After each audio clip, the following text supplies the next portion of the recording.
Let's turn now to the art of perception. In many ways, public opinion is shaped by the media. So we're going to talk now about how the media is and isn't covering the attack of the Flotilla. Joining me now is blogger and filmmaker Danny Schechter.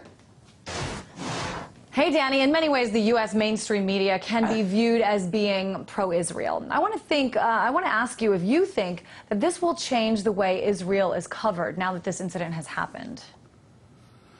I wish it would. I don't think it will. And let's be clear here. Israel has a massive media operation, a strategy for events like this and crises like this. And it was implemented immediately.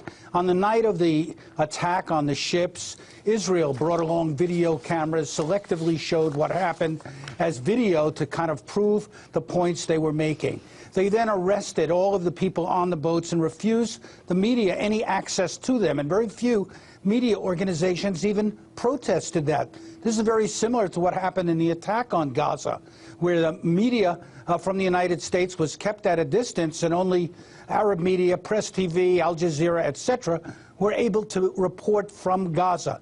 Next, they created a whole blitz of PR, and I'm surprised Press TV is not on the list, or rather RT is not on the list, or Press TV.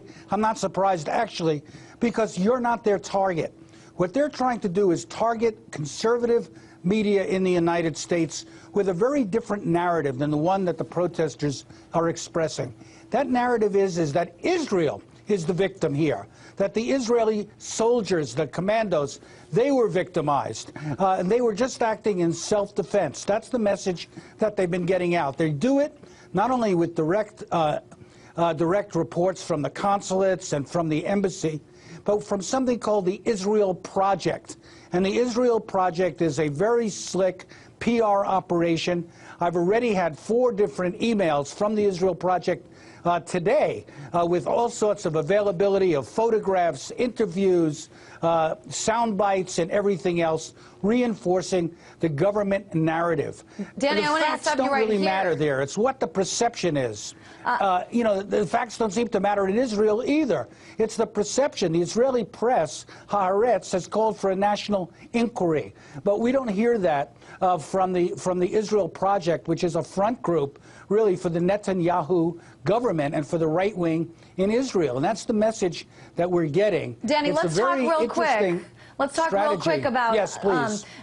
Sorry, I just want to get to a couple different angles here, but I'm sorry. Yeah. No, that's okay. I want to talk about different ways that media from other countries have covered this. Like, let's take Fox News, for example. You'll see a little bit of a different way and different pictures than you'll see, say, from BBC World. Talk to me a little bit about this.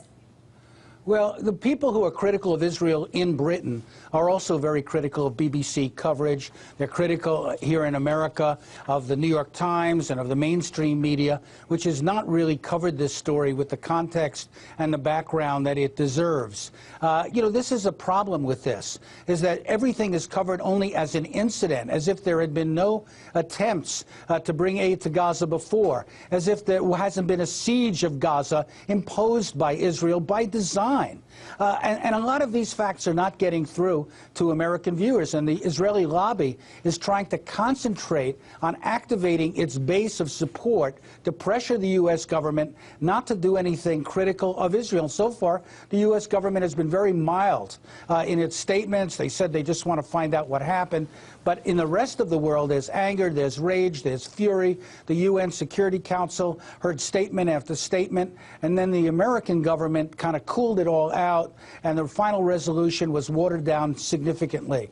And this is because Israel takes media seriously and works on media, whereas the anti-Israel forces are more interested in demonstrations and slogans and don't really have a media strategy to try to get their message out. And that's one of the problems on this whole issue for many years. It's pretty interesting when you watch coverage. You were talking about the media that was there from Israel. The pictures that they're showing are quite different from the pictures, say, that you might see on Turkish television. Just one last question for you. I want to know, in your opinion, what you think the American media is getting right and what they're still missing in terms of coverage and of this incident and also other conflicts in the Middle East. Well, you know, American media seems to be playing catch-up, and they're trying to cover this incident now. They're trying to reflect some of the opinion in the rest of the world. But the Israel lobby, the Israel PR apparatus is pounding away at one message and one message only. We're the victims, not these people. And they're trying to complicate all of this. They're trying to present the people who are bringing aid to Gaza as terrorists. They're not pointing out that there were people from 34 countries, including Israel, on those boats, that the Turkish government had checked the boats before they left Turkey to determine that there were no weapons on it. They're not reporting the reports on Al Jazeera and other places that say that the Israeli commandos fired on these ships before they repelled or landed on the boat. So a lot of facts are missing in this discussion. I think the media is playing catch-up, but it's not the media's finest hour, unfortunately. I guess, Danny, we do have time for another question. You were talking about I thought this was really interesting, how Israel sort of has molded and shaped the message because they have a strategy, and they have for years had a strategy in terms of shaping the message. And this is different from, for example, the anti-Israel groups, because they're more interested in demonstrations. Go into a little bit more detail about that and how that's sort of affected the public opinion.